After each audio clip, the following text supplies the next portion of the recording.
Ah mais, Oui, t'es vraiment là? je suis là. Ouais. Mais enfin, je suis pas encore là, mais... C'est pas comme Guy, l'ami imaginaire, c'est... Pourquoi de suite l'ami imaginaire? Alors? C'est... Je leur ai préparé un... Bonjour. Je leur ai préparé un thème, mais je compte sur toi pour répondre aux questions, vu qu'en fait, moi, j'ai aucun savoir. Donc, c'est beau, je donne des trucs à faire, mais c'est lui qui charbonne, d'accord? Mais qu'est-ce que... de quoi on va parler? Parce que vu qu'on est en Ramadan, eh ben, on va faire plein de genres de petites vidéos comme ça, tu sais, pour répondre à tes questions et tout. Oui, on est dans une période de Ramadan, en ce moment les bébés monstres. Donc du coup, l'entraînement c'est un peu difficile. Mais on essaye quand même de vous faire quelques plans pour faire des montages motivation. Là. Voilà.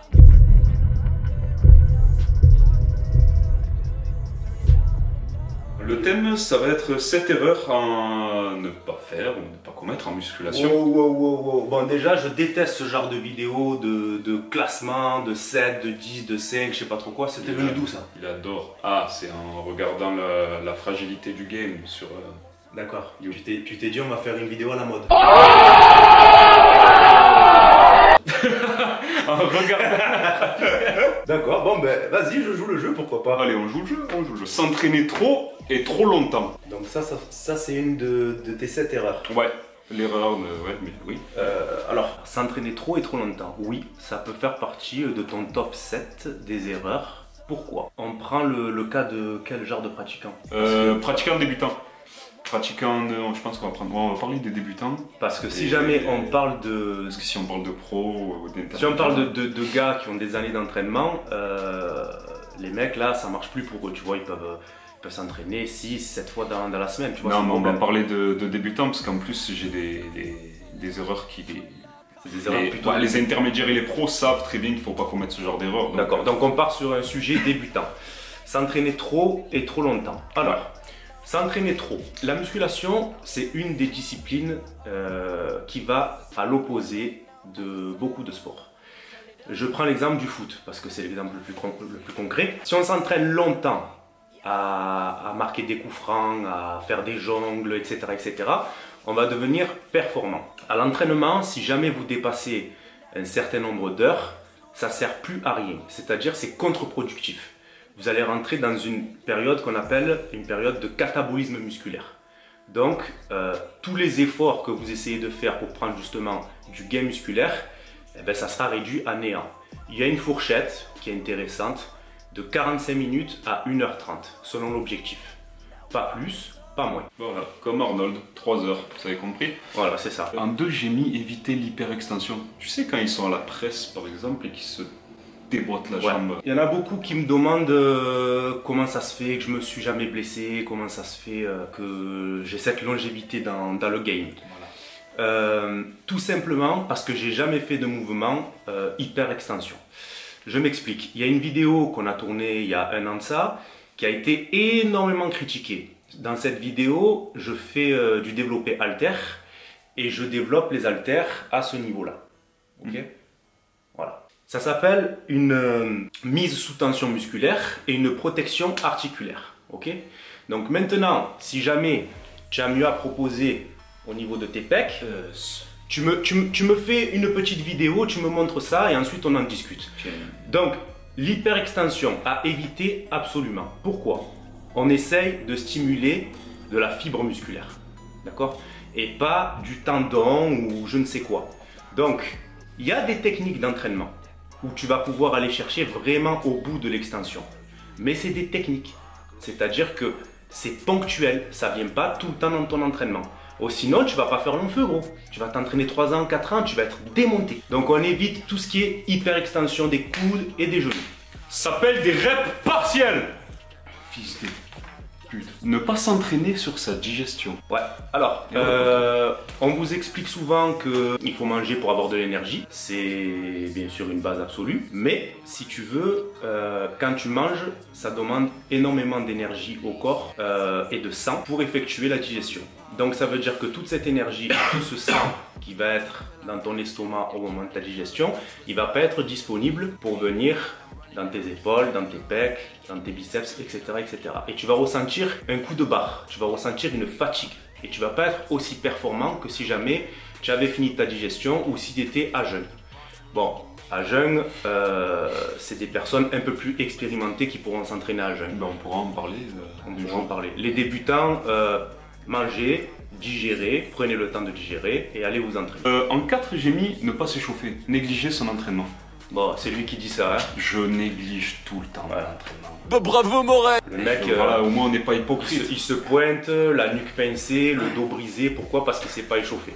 Ben 3 ans, en lambeau. L'échauffement.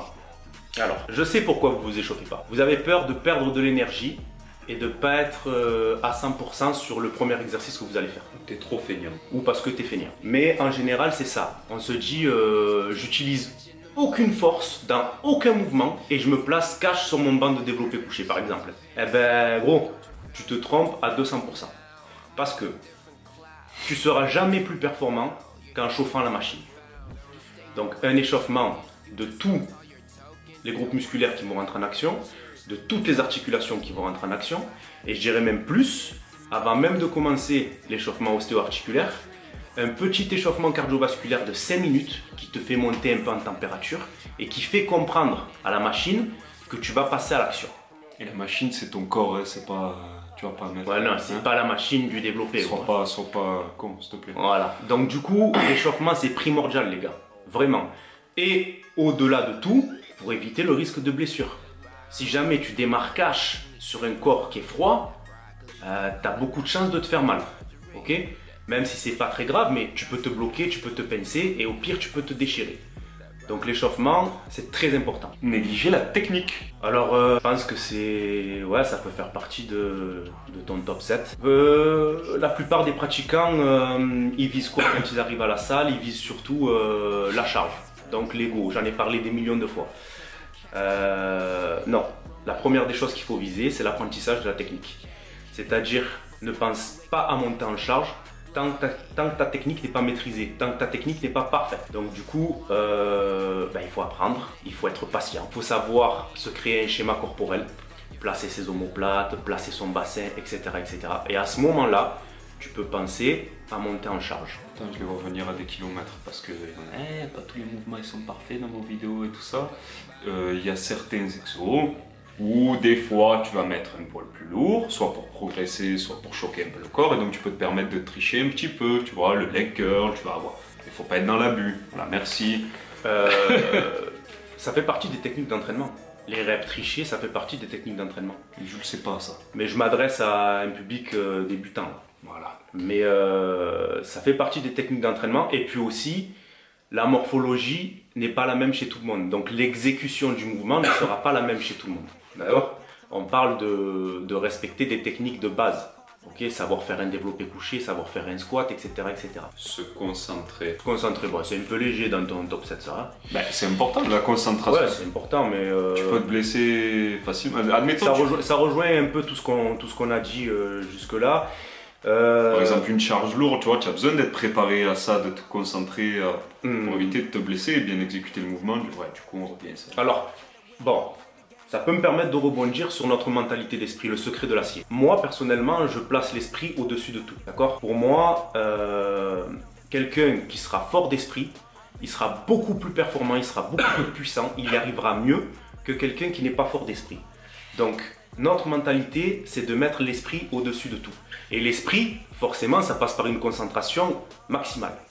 Quand j'attaque une charge monstrueuse, par exemple au soulevé de terre, 240, 250 kg, et que je pèse 84 kg de poids de corps, il y a eu de la technique, il y a eu des années d'entraînement, certes, mais si jamais l'esprit et la concentration, elle n'est pas là, tu te brises.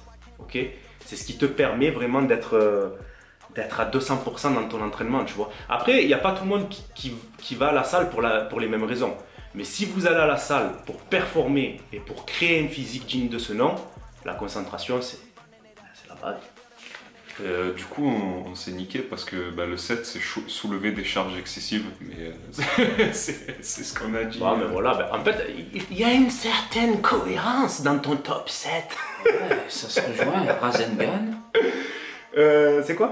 C'est soulever des charges excessives. Soulever des charges excessives. Soulever Bon, des ben charges voilà, excessives. toujours pareil, hein, c'est un peu l'endroit où la testostérone règne. Voilà, bah, je peux le faire moi, limite celui-là. Va pas au-delà de ce que tu es capable de faire juste pour impressionner la galerie, ta copine ou tes potes et risquer de te blesser connement à l'entraînement. Ça va t'handicaper pendant 2 mois et tu vas perdre du muscle plus qu'autre chose. Donc le fais pas, voilà. Exactement. Et puis si jamais tu dois le faire, fais-le dans de bonnes conditions. Fais-le pendant un cycle de force qui est prévu à cet effet. Pas pendant le ramadan quoi. Voilà. Faites ce que je dis, pas ce que je fais. Et ouais, si tu peux le faire avec un partenaire d'entraînement pour qu'il t'assure ou quoi, ça peut être bien aussi, qu'est-ce que t'en penses? Ça peut être pas mal. Go. Bon, ben écoute, on va pas s'éterniser. Ouais. C'était Les 7 erreurs de Lioud. c'était le top 7 des chez nous. Ouais. J'espère que tu as kiffé la vidéo. Si tu veux, tu cliques sur t'abonner à Le Fragile Game. Ah, c'est donc ça. C'est merde, donc ça. ça alors. En vous souhaitant bonne réception. Allez, on on saute saute dans dans le le building.